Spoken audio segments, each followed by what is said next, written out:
Let's get started. We are starting a new parak. Tonight we're learning Maseches Beitzah Daf Lamed and Daf Lamed Aleph, Amud Aleph, and we're starting at a fresh parak, which is parak Hamevi. And today we're going to be discussing a lot of halachos about how one is supposed to, if at all, carry things on the holiday. This can pose a set of challenges in regards to the standards of Yom Tov. We're also going to come across some very practical halachic sugyas tonight about clapping on Shabbos and Yom Tov. Is that allowed? Yeah, we can get to that today. The backhanded clap, Rabbi Zinnis does it, that some other people do. My Rebbeim had their own approach, and then still people are more makil. We'll see a critical tosfos tonight in this whole sugya. We will get there. And then on the last Amud on Daf Lamed Amud Beis, we will learn a little bit about the halachos of muksa of sukkah, even though we're in a different masechta, but it all connects. So let's get started. Chavtes Amud Beis, 3 lines from the bottom. New parak. If a person is bringing pitchers, or let's just use our parlance, they're bringing bottles of wine from place to place. Lo yavim besalu v'kupa. You shouldn't bring multiple bottles in one basket, or let's just use again our language. You can't bring a case of wine from one person's house to another. That's just not right. It doesn't look nice.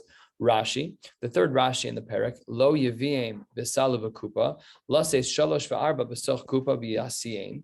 You should not take 3 or 4 bottles and put them in a box and carry them. Why not? This is a very important glimpse into what's going on in this world here. What does Rashi say? Mishum dinira kemai sechol laseis masos, because it appears that you're doing weekday-oriented things. So therefore, you can't carry your case of wine in the way that you think you could. It's not appropriate. One should not carry it that way. Aval, what can you do back in the Mishnah? Second line from the bottom. Aval maybe hu al kasefo. You can carry things on your shoulders, olafanav, or carry it in front of you in a way that's different than usual. V'chein, and similarly, hamolech hasatev, if a person is carrying straw, says the Gemara, says the Mishnah, lo yafshilas akupa la'achora. They used to carry them in a way where it would be thrown over their shoulder, and they'd kind of hold it at their shoulder with the bulk of it hanging behind their back. Says the Gemara, that's not appropriate. Maybe who biyado, you can carry it regularly, like in front of you. Umaschilin, as we turn to the top of Lamed Amud Aleph, umaschilin ba'arei masateven. One is allowed to use straw to start a fire. Rashi here highlights, top Rashi, Dibur hamaschil umaschilin ba'arei masateven lahasek, to start a fire. V'afal pi shelo zimna mi ba'odio, even though you did not necessarily set this aside for that purpose. We'll understand in the Gemara why that's the case. This wasn't a place where you would normally get supply from. It implies from this line that if you're allowed to use straw for which you did not set aside use for it prior to Yom Tov, you're still allowed to do it. Why in the world would that be allowed? So says the Gemara, says Rashi on the top of that page, it implies from here that maybe that our Mishnah is of the opinion that we don't hold of muksa like the sheet of Rabbi Yehuda. Just to review, there's a lengthy throughout Shas machlokas between Rabbi Yehuda and Rabbi Shimon. Rabbi Yehuda's makbid on muksa, and I said that this was Rabbi Yehuda, and this our Mishnah fits better seemingly with Rabbi Shimon, who says that there is no muksa throughout Shas. Okay, so we'll get into that. Aval, says the Gemara, while true that you're allowed to use straw, the end of the Mishnah writes, Aval lo be'etzim sheba muksa.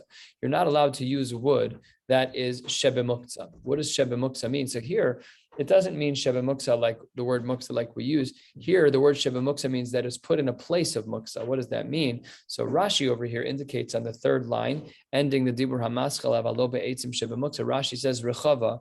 It was a space, she'achore habatim, that was behind the house, is karuya muksa. It was referred to as a muksa. It's the place where you put the wood that you're not yet using. Under my deck, I keep all of the wood that I use for sukkahs nice and neat, sometimes nice and neat under the deck, ready to use. So that's what we're talking about, is a place that where you put things to store, but it's not regularly used. So the Mishnah makes a split. Yes, you can use straw to start a fire. However, you're not allowed to use wood that was put in that rechava, in that space behind your home. And the Gemara opens Tana. We have another Tanaic source. We said in our Mishnah that, for example, when it came to kada yain, to bottles of wine, that one is not supposed to carry multiples of them in one container, but rather carry them with a shinui. But our Gemara on the second line of Lamed Amud Aleph says that's only if you're able to. But if you're not able to, then it still technically is mutter. Iskin Rabba b'Mechoza. Rabba said in the city of Mechoza, the daru b'dochka lidru b'rigla. If normally something was carried bidochka, then it should be changed to be carried birigla. What is this talking about? So take a look at Rashi. Rashi is about 8 or 9 lines down, 9 lines down. Dibur hamaschal dedaru bidochka. Rashi says, what does it mean bidochka, that it's oppressive? Masui she'adam yachid nose al ksefo bechol b'torach. A person could carry it on his shoulder. It's very heavy, but he could carry it on his shoulder. And in bala says so biyom tov l'tzorach yom tov kigon chavis so sak male peros yisa'enu biyom tov birigla. You should change the way you carry it. Instead of carrying it bidochak on your shoulder, you should carry birigla, which is a pitchfork. At that end of that Rashi, it says porka or forka. It's the same language. I don't know. I guess it's a French etymology. I don't know, but that's what Rashi says. Rashi lived in a French-speaking community, so that certainly was the norm there, and that seems to be the language that is being used here in the Lo Hazeh Rashi. Fine, so that's what if you carry something on your shoulder. The daru be'agra. If normally you, I'm sorry, I skipped one. The daru birigla. If it was normally carried with a pitchfork, then lidru be'agra. Then you should carry it on 2 poles on your shoulder. The daru be'agra. If you normally would carry it on 2 poles on your shoulder, lidru be'achba. You should carry with 2 poles in your hands. The daru be'achba. If you normally would carry it in 2 poles in your hands, then nifro sudra ilave. Then you should cover it with something. The gra here on the side has different translations for many of these different things. You could take a look at the Hagos Hagra on the side for his explanation. However, Rava does add 6 lines down in the Gemara, V'im lo efshar shari. However, if it is the case that one is not able to make these shinuyim, then it's okay. You're still allowed to carry these things exactly as they are. Why? The Amar Mar, because we have a Beitzah. This is the Beitzah that's quoted on line 2. That if one is not able to create a shinui, then it is considered permissible. But the Gemara has a little bit of a problem with that, because 7 lines down, the Gemara says, Amar le Rav Chanan bar Rava le Rav Ashi. Rav Chanan bar Rava says Rav Ashi, hang on one second. Amar Rabbanon kama de'efshar leshanuye v'shanin and b'yom hatava. We learned that it's appropriate to create a shinui. Yet, v'hani nashe, there are plenty of women to kamalyan chatzvayu. It was common for them to be the ones to fill the pitchers. In my family, that's just not the case. It's not, and things have changed. But they would go to the well, wherever they were getting their water from. They'd fill the pitcher, and they were malyan chatzvayu maya b'yom hatava below kamishaninan, but mishanyan. But they did not do a shinui. But doesn't that break the rule? You should be doing a shinui in how you behave in public. Nobody said boo. So I don't understand. You're telling me that we should make a shinui, yet it was commonplace, and during those times, that someone would go to fill the pitcher of water with no shinui whatsoever. So says the Gemara, Amar Le, the Gemara says that Rav Ashi responds to Rav Chanan bar Rava and says, Mishum delo efshar. There's no way to make a shinui in filling up the pitcher. Why not? Because heichi le'abed. What did you want the women to do? Demalia b'chatzva rabba. If they were going to be filling up a large pitcher, let's say that it held a gallon. So then tamale b'chatzva zuta. You want them to go take a half-gallon pitcher? That doesn't make sense. Then you're making them walk more, and that's a tirchan yom tov, and that's also not right. If you wanted it to be the opposite, tamale b'chatzva zuta, they were really only filling up a half-gallon, then you want them to be tamale b'chatzva rabba. Now they should use a huge barrel of a pitcher. Why? They should make it bigger. Now they're carrying something that's much heavier for them. What kind of shinu do you want them to do? You want them to cover it with a lid, says the Gemara. And the language here is quite difficult in learning the commentaries here. It's very hard to get the language down. What I've gleaned from the notes is as follows. Zimnin, not the nafil, but the tavre, maybe the top of it will break, and it will become muksa, and then you're not allowed to carry it. Skip down 1 line. Maybe we should say tifro sudra ilave. Maybe the women who are filling up the pitcher should at least cover it with some type of handkerchief, which would then be considered a shinui of some kind. Says the Gemara, that itself could lead to a problem. Zimnin, at times, demitmish, it can become saturated b'maya v'asili deschita. And what kind of shinui did you do? That's not helpful. If you're going to take one of your nice napkins and you're going to cover over a pitcher of water, and then inadvertently it's going to fall in and you're going to take it out. So that's a problem. Even if you just hold it out while it's saturated, that's a problem. The poskim say that for those who allow for tea to be made on Shabbos or on Yom Tov, where everyone allows for tea to be made, that when you're taking out the bag of tea, you should do so with a spoon, because the simple gravity of picking up the tea bag causes for the water to drain, and there's a tension on the bag. So the post can say that might actually be a problem of schita. So the way that it is appropriate to remove tea on Shabbos or Yom Tov is to take a spoon and go underneath the tea bag and pick up the tea bag like that. no problem. Then go put it down on a plate. Then you don't have any problems of schita at all. So here the Gemara says that's not an appropriate shinui. You're asking this question, why didn't the women make a shinui when they filled up the pitchers? Because there's no reasonable shinui. And that's what the Gemara says. Hilkach lo efshar. And therefore you can just do it regularly. That's the din of the Beitzah at the top of the page. The Beitzah says on line 2, imi efshar l'shanos muter, and there was no reason. So you can't ask a question from there. So then the Gemara tries from another place. Tanan, we have a Mishnah. The Mishnah writes, ein metapchen. You're not allowed to clap. Ve'ein misapkin. You're not allowed to smack your leg or your thigh, some part of your body that makes a clapping sound. Not allowed. Ve'ein miraktin. And as well, you can't dance on Yom Tov. None of these are allowed. So says the Gemara, hi, hold on one second. We see people do this all the time. Look no further than our very base medrash. We dance, we clap, we think we clap, we think we dance. But the Gemara says that it's not allowed. It says that that's an Isser Derabanan. And the Gemara says people do it and we don't say anything to them. So now we have to see an absolutely critical Tosfos. Take a look at Tosfos a little bit more than halfway down. Dibur Hamaschil Tanan, Ein Metapchin ve'ein Meraktin. Says Rashi, what was the concern? Piresh Rashi, Shema Yataken Kli shiur. And here's what Tosfos says. Take a look at this Tosfos because this opens a dangerous window in Psak Halacha. Here's what Tosfos says. Umihu lididan, for us, shari. We are allowed to clap. We are allowed to hit our bodies in a way where it makes a sound, and we're allowed to dance. The dafka biyamehen, only in their days, shahayu biki and lasos klei shiur, only in their days where they were real experts in clapping and real experts in making these sounds, only by them, the dafka b'mein shahayu biki and lasos klei shiur, shayach lemigzar. Aval ledidan, but in our generation, einanu biki and lasos klei shiur, below shayach lemigzar. No need for the gzera. So here is the problem with this Tosfos, and it created a bit of an uproar in the later Rishonim and certainly in the early Achronim. The problem is that if the Gemara makes a Gzera, then maybe the Gemara can uproot a Gzera. But if the Gemara makes a Gzera, can Tosfos uproot a Gzera? The Gemara says you can't clap. Tosfos says, no problem. I'm just going to qualify for you. What version of Judaism is this that a rabbi gets to look back at the Gemara? The Balei HaTosfos lived in the 1200s and the 1300s. They were Rashi's grandchildren. Rashi lived in the late 1100s. His grandkids, the Gemara's not shayach. You can make the Gzer doesn't apply. Really?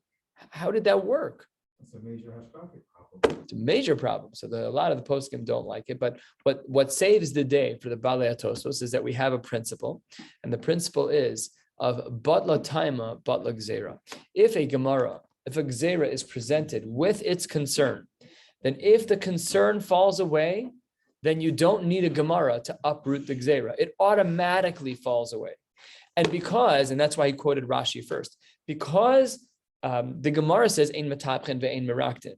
And Rashi highlights that the essence of the Gzera was Shema Yataken, but la time about la Gzera, because the reason doesn't apply, says Tosfos, our generation, we don't know how to clap. It doesn't mean they weren't rhythmic. It just means they weren't experts in the matter. So, but the time about the gzera, because the reason fell away, so therefore there is no gzera anymore.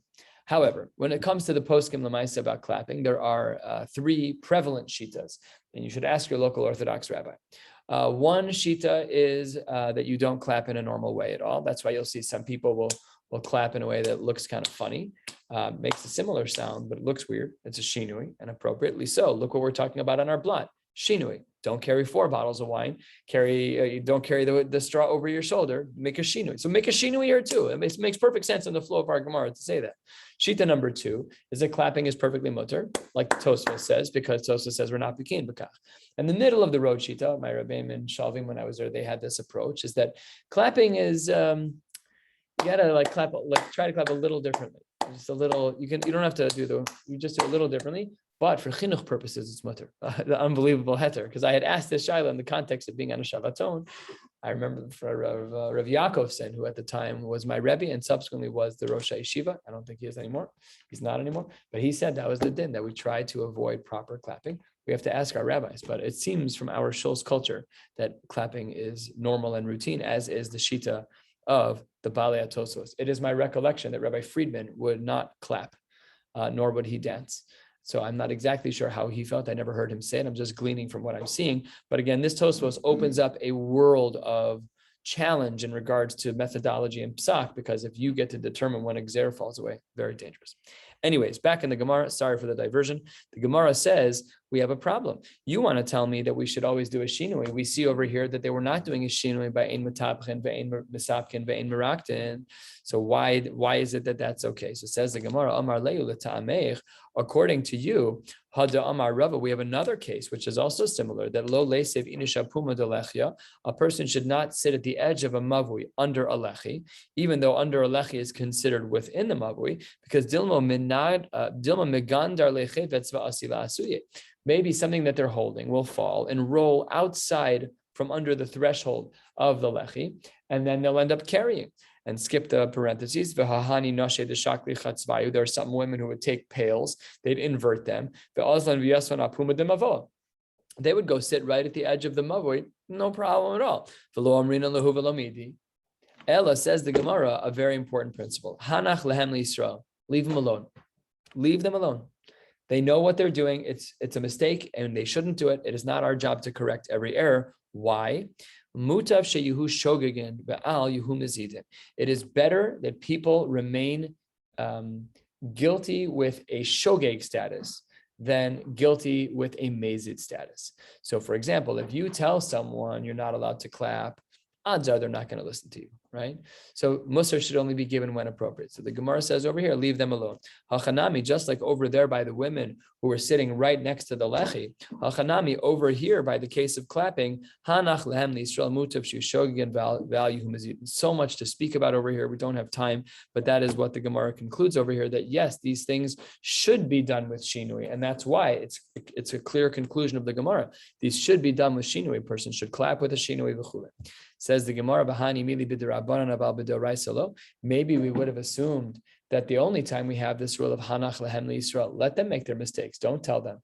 Maybe the principle of mutav shogeg and val tu mazidin is only true by dinei derabanan. Aval b'doraisa lo, says the Gemara v'loi, that's not correct. Lo shna b'doraisa v'lo shna b'derabanan. It doesn't make a difference. Lo amrinan lehu v'lo midi. You should say nothing. What is the raya l'davar? Where is our precedence in regards to a case that is deoraisa, where people make mistakes and we say nothing? Says the Gemara, a crazy case. Daha tosefes Yom Kippurim deoraisa.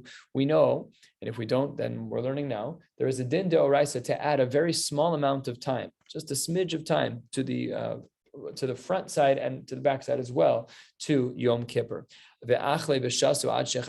People eat all the way up until Shkia because they want to get in every last calorie. No problem at all. Everyone is, we don't say anything to them. So what do we see from there? Mutav sheyuhu shogeg and val tu mazidin is not only true by dinei derabanan, but it's also true by dinei deoraisa. Says the Gemara, 4/5 of the way down at the two dots, maschilin ba'arei masatevet. Our Mishnah really seems to talk out of both sides of its mouth. If you look at the very top line of Lamed Amud Aleph, it says ba'arei masatevet, you're allowed to use straw, and then it says that you're not allowed to use the wood that's in the shed. Why not?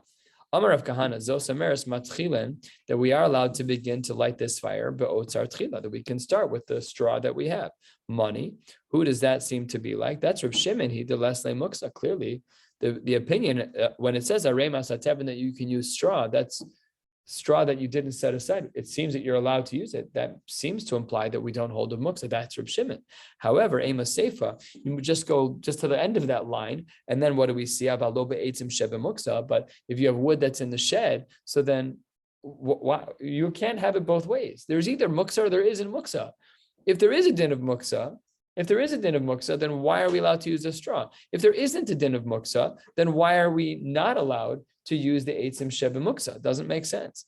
And if we say about lo be'eitzim sheba muksa, son of Rabbi Yehuda the Islam muksa, so we have a contradiction between the words in our Mishnah umaschilin ba'arema sateben and velo be'eitzim sheba muksa. So how do we explain the seeming inherent contradiction in our Mishnah, where one line seems to support Rav Shimon's shita that there is no muksa, therefore straw is allowed to be used, and one line seems to support Rabbi Yehuda's shita that there is muksa by limiting eitzim sheva muksa. Answers the Gemara 9 lines or so from the bottom.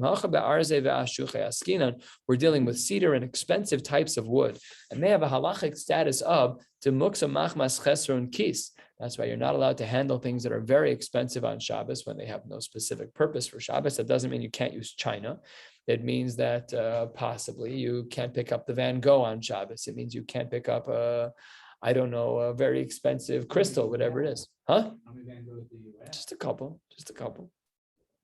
It says the Gemara, it's muksa machmas chesron kis ve'afilu Reb Shimon modeh. Even Reb Shimon would agree that in this case, the wood that you've kept in the shed is the expensive wood. I'm sure my father knows all about this with the expensive woods that are used for challah boards. Some of them are more expensive than others, and you would probably not want to burn many of them because of their cost per square foot. So therefore, the Gemara says that our Mishnah is entirely like Reb Shimon. The first din of the Mishnah is Ba'arei Masat Tevin, you're allowed to use straw because there's no Isser Muksa. What about the last case? It says the Gemara, that's Reb Shimon too. Reb Shimon says you can't burn the wood in the shed because that's very expensive and it's Muksa Machmas Chesron Kis. However, there's another approach to our Mishnah. It's 8 lines or so from the bottom. Some say that when Rav Kahana started this last section of Gemara with the word Zosameres Maschilin Ba'otzar Tchila, that he was talking about the end of the Mishnah.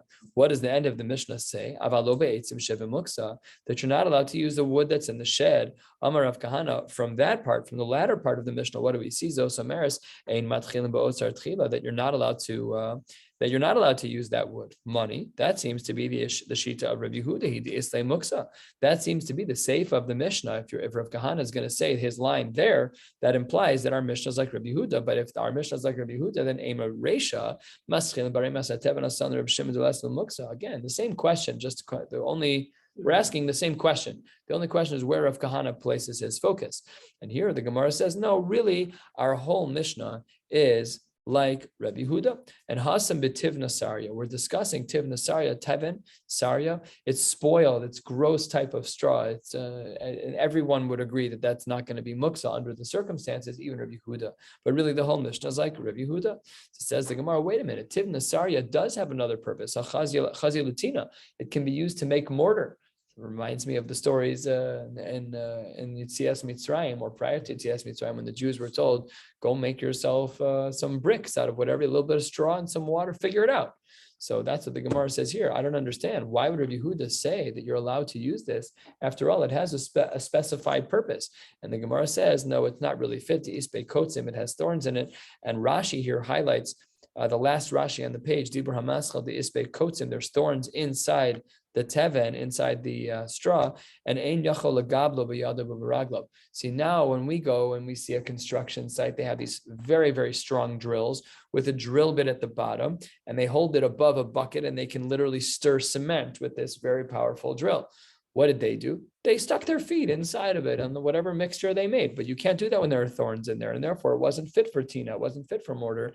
And therefore, it only had one purpose, and that was to be used for the fire. So the whole Mishnah is like Rabbi Yehuda. So that's our machlokes here. Is this Mishnah like Rabbi Yehuda, or is it not? This brings us to the top of Lamed Amud Beis. Masnisa. Ein nodlin eitzim min sukkah. You're not allowed to take wood from a sukkah. Rashi highlights here that we're not talking about the holiday of Sukkot. We're talking about a hut. We'll discuss a sukkah later. Ella mina samuchla. You can't take eitzim from a sukkah, but only from the samuchla. We don't know what mina samuchla means. What does it mean close to it? On the sukkah, off the sukkah? We'll see soon. Says the Gemara, I don't understand. Maishna sukkah delo. What is the reason why we don't allow for one to take schach off of a regular non-sukkah hut? The answer is the Gemara, line 3, because you're taking apart, you're dismantling a sukkah, and that's not allowed. So then what's mina samuchla? Mina samuchla nami kosasar ahla. Whatever mina samuchla means, you're still taking something away from the sukkah. So why then would that be allowed? So line 4, Amar Rabbi Yehuda Mar Shmuel, my samuch ledefanos. This is talking about the wood that's close to the defanos, and they're kind of freestanding. These pieces of wood, they're not essential to the build, and therefore the fact that they're samuch to the defanos is the defining factor, and therefore there's nothing wrong with removing them, and there's no stira. That's why our Mishnah can say that you're not allowed to take the primary wood from the sukkah, but that which is samuch to it, that which is close to the walls, is allowed. But Rav Menasya Amar, he says, I don't agree with that. Afilu tema b'shein samuch ledefanos. Even if you're taking away something else, it's going to be mutter to remove it. How so? How does he understand the Mishnah? Kitanya hahi be'asuraisa. What they're talking about is bundles. We learned about this earlier, I think in Maseches Yoma, where sometimes they would take bundles and they'd put them up on top of the sukkah so that they could dry out. It's elevated. There's not as much shade there. Can't be any trees directly above at least. So it got a little bit more shade. Fine. And that's for sure mutter to take down because there's no stira there. You're not breaking anything down. You're not dismantling anything. It's a bundle of hay. Says the Gemara, Tanya Reb Chia Bar Yosef Kamid Reb Yochanan, Ein not len eitzim min hasukkah el min hasamachla, a direct quote from our Mishnah. The Reb Shimon Matir, Reb Shimon says that you are allowed to remove wood from the tree. We'll have to discuss this. The Shavin, and they agree, this Beitzah concludes, the sukkah sechag bechag she'asura, that had we not been talking about a sukkah throughout the year, but rather a sukkah that's being used for the holiday of sukkahs, then that would be asur. However, if one made a condition that I don't want this to become muksa, then akol lefi tana'o, it just depends on what your mindset was. So says the Gemara, I don't understand. In this brisa that we just saw, starting on the 6th line or so, the brisa says that Reb Shimon was matir, taking wood off of a sukkah, even essential wood. How are you allowed to do that? But says the Gemara, Reb Shimon matir, how can you be matir? You're dismantling a sukkah. That's not right. You're not allowed to dismantle anything. That's not allowed. It says the Gemara, Amar Rav Nachman Bar Yitzchak, what is the brisa that we learned 6 lines down in the name of Reb Chia Bar Yosef? What is that brisa talking about? Hacha b'sukkah nofelas askinan. Baruch Hashem, this was not the year of sukkah nofelas. The weather was stunning over sukkahs by and large. But here we're talking about a sukkah nofelas. Reb Shimon l'taimeh the less muksa. There's nothing wrong with taking it. Yeah, you can't do stira. I agree. But if the sukkah has already fallen down, I don't have to worry about the halachos of muksa, and therefore I could use it. Now, here is the primary marimakom. We saw this in Maseches Shabbos as well. I believe it's in Shabbos. Yes, it is. And we learned this shita hundreds of blot ago. Says the Gemara, the Tanya, Mosar Hashem and Shebenir Shebeka'ara Asr. The Tanakama was of the opinion that if there's extra oil after a candle extinguishes, you're not allowed to use it. However, Reb Shimon Matir. This is the shita from where we see that Reb Shimon doesn't hold the muksa. So the Gemara is trying to make an equation between the world of extra oil, which Reb Shimon is matir, and using the parts of a sukkah once the sukkah has blown down. But says the Gemara, 1/3 of the way down, mi dummy. How can you make the comparison within the world of Reb Shimon between a sukkah that has fallen and using its parts and extra oil? After all, Hassam, when it comes to the oil, Adam Yoshevu Mitzape, Emosai Tich Benero. It's inevitable. At some point, the flame is going to extinguish, and there's going to be a small amount of oil left at the bottom. Can't use every ounce of oil. Okay, ours are a little bit better built. They taper at the bottom, fine. If you're lucky, it'll use all of the oil. It still doesn't do that. But if that's what you're waiting for, then I could understand how Reb Shimon could have in mind that when the fire goes out, I want to use it, so it's not muksa. But hacha, when we're talking about a sukkah that falls down, Adam Yoshevu Mitzape Emosai Tipol Sukaso. You think someone's sitting there and having mind like, oh, if the sukkah falls, I have in mind to use its parts. Nobody thinks that way. That's not normal.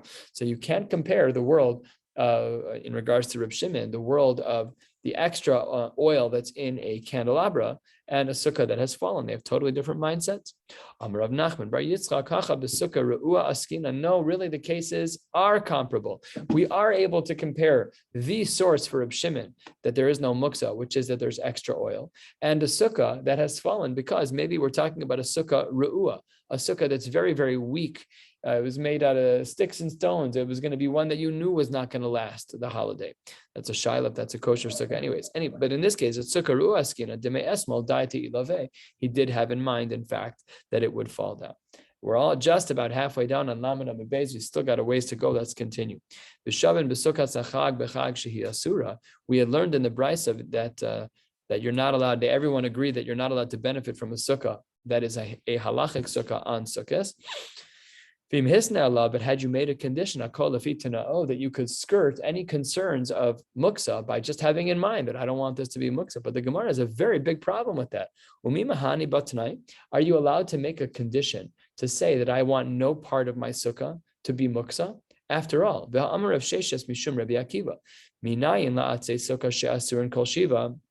how do we know that the wood that is part of a sukkah is forbidden to be used all of the chag? Shene'emar, because the Gemara says, chag asukos shivas yamim la'Hashem. That's what the pasuk says, at the chag of sukkah, it has to be for Hashem for 7 days. V'tanya Rabbi Yehuda ben Beseira, what does he say? Omer, minayin shekeshem shechal shem shamayim ala chagiga. How do we know that just like there's a halachic status of sanctity of kedusha by the korban chagiga, so too by the sukkah? Says the Gemara, Talmud lomar chag asukos shivas yamim la'Hashem, because that's what the pasuk says, machag la'Hashem af sukkah la'Hashem. So we see from here that the wood has sanctity. So the fact that you made it tonight, that you don't want the sukkah to be muksa, does that matter? Who cares what your feelings are? It's kadosh. It has a gzeira shava. It has a pasuk in Chumash that says that just like the korban chagiga has a status of kedusha, so does the sukkah. Oh, you know what? I'm just making a condition now that Hashem is wrong and I'm right. What is that? That doesn't even make any sense. So Amar of Menasya, Berei de Rabba, Seifa asa on the sukkah de alma. No, we were talking about a sukkah de alma. We were not talking about a halachic sukkah for the holiday of sukkah, aval sukkah de mitzvah, lo mahani batna. You're right. You're absolutely right. Of course, the pasuk in Chumash is correct. And just like a korban chagiga has kedusha, so too the walls of a halachic sukkah have kedusha, and your tanai does absolutely nothing. Says the Gemara, that's not true. The sukkah de mitzvah lo, we have a brisa that tells us that if you have your kavana that the sukkah should not be muksa, then it's in fact not muksa. What does the Gemara say? 2/3 of the white line, 2/3 of the way down. V'atanya, the brisa writes, Sechacha kihilchasa, you build a perfect sukkah. V'itra, and you decorated it b'kramim with decorated sheets and artwork with sadinim and tsuyarm drawings. V'tala ba'egozim shkedim afarsekim. You hang nuts and almonds and peaches. V'rimonim pomegranates uparchile anavim, branches of clusters of grapes. Yenos, wines, shemanim, oils, v'siltos, flowers, v'itros, shibolim, sheaves of grain. You're doing great. The sukkah is beautiful. The halacha is you're not allowed to benefit from it at all. And then says the Mishnah, the incriminating line. It's a brisa actually. The brisa says, so you tried to give me an answer a couple of lines ago that you're right. No, really, when it comes to sukkah on sukkahs, you're not allowed to benefit from it. The only time a condition works is when it's a hut, but not a halachic sukkah. What do we see in this brisa? Hakol lefi tanao. But what about our question from before? That if, in fact, we make an equation between a korban chagiga and a sukkah, just like a korban chagiga has kedusha, so too a sukkah has kedusha. So what's hakol lefi tanao? And this is not talking about a sukkah de alma. It's not talking about a regular hut. This is talking about a real sukkah. So says the Gemara, Abaye v'Rava da'amar tarvayu. The only way that it will work, that a person's kavanos could undo the kedusha of a sukkah is as follows.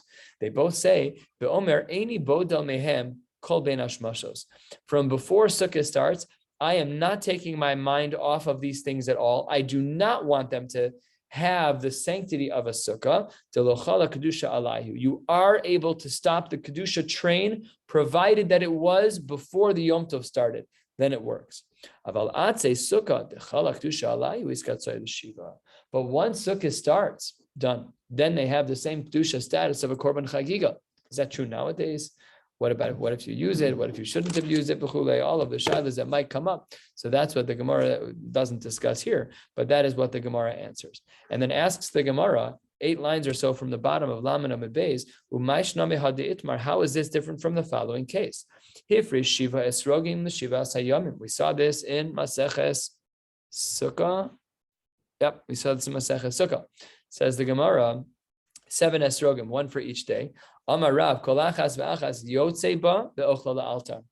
The second you're yotzei with it in the morning, you can make a borei pri ha'etz and take a bite out of it. No problem at all. I don't recommend it. The peels are extremely thick on esrogim. You're just going to get a lot of vitamin C, but it's probably not going to taste very good. But nevertheless, mutter to eat. V'Ravasi, even though he's the strict one, Amar kol achas yotzei ba ve'ochla la'machar. Okay, you can't eat it today, but you can eat it tomorrow. Hold on one second. We just said that the kedusha of the sukkah, once Bein Hashmashos begins, and the kedusha is chal on that sukkah, then it's kadosh. Yet by the esrog, we don't see that. By an esrog, even according to the lenient opinions, you can eat it right away, and according to the strict opinions, you can't eat it till tomorrow. But it's not muksa for all shiva. Why is that the case? So the Gemara answers on Laman Amid Beis 4 lines from the bottom. Hasam over there in regards to the halachic status of an esrog, the mifsaku leilos miyamim. There's a halachic difference between night and day, because the mitzvah of lulav and esrog is only during the day, and therefore the nights interrupt. Kol chada v'chada yoma mitzvah. Kol chada v'chada yoma mitzvah ba'apei nafshehu. Each day is an isolated mitzvah. Masha'en kein hacha by the sukkah, that's not true. De lo mifseku leilos miyamim. There is no halachic difference between night and day as it relates to the sukkah. You can fulfill the mitzvah deraisa of eating in a sukkah during the night, just like you can during the day. It is a 24/7 mitzvah, and it never goes away. There is no break for 7 days. Therefore, kulu yom kechada, all of the days are seen like kechada yom arichta dami. They're all seen like one day. And that brings us to the Mishnah at the top of Lamed Aleph, Amud Aleph. Let's continue. If you have a field that is open, then you're allowed to bring in wood on Yom Tov if the wood has already been gathered. It's already in a pile. But if you have a space that's closed off, a karpef is a large unused space, but it's fenced in, then because it's fenced in, we can be more lenient. Even though it is spread out, you're still allowed to collect it. So in a field that is not enclosed, it has to be gathered first. In a field that's enclosed, you do not have it needed to be gathered first. You can collect it. All of that is the shita of the Tanakama of Rabbi Yehuda. Let's finish his shita ezu karpef. How do we define a karpef? Kol shesamach le'ir divrei Rabbi Yehuda. It's like I don't know what the equivalent would be, like an unused parking lot. And nobody uses it, but it's enclosed. So that unused parking lot, the property right on the corner of Albany and Jarlath, it is a fenced off property that somebody owns that nobody, that's a karpef. That's a karpef. It's in the city and nobody uses it, and it's a closed off space. Rabbi Yossi, 3 lines down in Lamed Aleph, Amud Aleph, the Mishnah writes, Rabbi Yossi Omer, Kol shenichnasin lo b'posachas. No, your measure is not about whether or not the field is enclosed. The measure is whether or not you enter the space with a key. Even if it's within Tchum Shabbos, that is the only parameter. What we don't know is if these two shitas engage one another or if they're mutually exclusive of one another. And that's going to be a question that the Gemara will frame for us shortly. The Gemara here opens with a line that makes no sense at all. Amar Rav Yehuda Amar Shmuel, an Amora. He says something that is blanketly against our Mishnah. Our Mishnah had taught us a halacha that when something is in a karpef, that it does not need to be mechunas. If you have a karpef, a closed off space, and you want to collect twigs, they don't need to first be in a pile. What does Rabbi Yehuda Amar Shmuel say? Ein mevin eitzen ela minam mechunasin shebekarpef. He says that when it's a karpef, they have to be gathered in a pile. That's the exact opposite of what our Mishnah said. Our Mishnah said that when they're in a karpef, they don't have to be gathered. Who is Rabbi Yehuda Amar Shmuel to argue on a Tana? Totally inappropriate. So it says the Gemara, what's our problem? Our Mishnah says not like you, Rabbi Yehuda Amar Shmuel. Our Mishnah says, mina karpef afilu mina mefuzarin. When it's a karpef, it can even be spread out. So how can Rabbi Yehuda say that by a karpef it has to be gathered? That's not correct. So it says the Gemara, masnisin, our Mishnah yichida'ahi. Our Mishnah is the exception and not the rule, but seemingly the general thrust of the Tanaim was the other way. To Tanya, what does the Beitzah write? Amar Reb Shimon ben Elazar, lo nechleku beishamai ubeis Hillel ala mefuzarim shebesados. Everyone agrees that when it comes to that which is scattered in a field, in an open field, everyone agrees she'ein mevian, she'ein mevian. And also, and everyone agrees as well that when it comes to that which is mechunas, which is in a pile in a karpef, so then mevian. Alma nechlaku. What does this Beitzah say? The machlokas says about. We're 1/3 of the way down. Ala mefuzarim shebekarpef. What if you have? We're talking about two features. We're talking about enclosed and not enclosed, and we're talking about gathered and not gathered. So says the Gemara, what if you have mefuzarin shebekarpef? It's spread out, but it's in an enclosed space, or ala mechunasin, that which is gathered, but it's shebesados. And there we have our machlokas shebeshamai omrim lo yavi uveis Hillel omrim yavi. So that's why Rabbi Yehuda Amar Shmuel actually had a Mari Makom to rely upon. This Beitzah was the Mari Makom to rely upon. So some of the Mefarshim are bothered by this because why would Rabbi Yehuda Hanasi bring a Mishnah as a Das Yachid? Why wouldn't he have included the mainstream Shita of Beis Shammai and Beis Hillel? So that's a question that requires some research. We're 1/3 of the way down on Lamed Aleph. Amud Aleph says the Gemara, Omar Rava, Ale Kanim ve'ale Gefanim. You have leaves of reeds and you have leaves of Gefanim from grapevines. Afal Gav de Michnefelehu umosve. Even though they're all gathered and they're sitting in a pile. Kevan de imidle zika mivdar lehu. Since had it been that there was a wind, that the wind would disperse that which was gathered, kemifuzaran damu ve'asurin. This is the equivalent of all of the leaves falling off of the trees. You grabbing a rake and putting them all together, comes along one gust of a Chicago wind, and your pile is no longer a pile. So that's what the Gemara is doing here, is trying to define what's considered a pile. If you have a field, everyone agrees that the only way you could bring in twigs in a field is if they're all gathered in a pile. So we only define that pile based on how well established the pile is. If the wind is going to ruin it, then it doesn't count. And if you placed a weight on top of it, no problem. So then that would work. That brings us to the 2 dots halfway down, and this is going to be our last sugya for the day, and we'll stop at the Mishnah, 4 lines from the bottom. Let's learn our last sugya for the night. Says the Gemara, Ezu karpef v'chule. We had defined a karpef as samuch. Heichi ka'amar. What exactly is going on here? Our Mishnah had said that in the name of Rabbi Yehuda, that a karpef is that which is close to the city, and Rabbi Yossi has seemingly a difficult to understand shita. So what is it? Do we say kol shesamach la'ir v'hu de'islei posachas? Do we say that even the Tanakama, Rabbi Yehuda, would say that samach la'ir means it's close to the city and it has a lock and key on it? And then what's Rabbi Yossi coming to argue in our Mishnah? V'asar Rabbi Yossi l'meimar keivan de'islei posachas afilu b'sochtum Shabbos nami. He's expanding the sheets of the Tanakama to say that as long as they're within a Tchum Shabbos and as long as it has a key, no problem at all. O Dilma, or perhaps the machlokes in our Mishnah is different. Maybe what we would say is hachi kamar kol shesamach le'ir bein de'is le'posachas ben de'les le'posachas. I don't care about the key at all, says Rabbi Yehuda. It's just a question of smicha, just closeness to the city. The Aser Rabbi Yossi l'meimar, and Rabbi Yossi comes to add, no, I disagree with you. Afilu b'soch Tchum Shabbos v'dafka de'is le'posachas. That if there's a key, then within Tchum Shabbos, then that's what's considered samuch le'ir.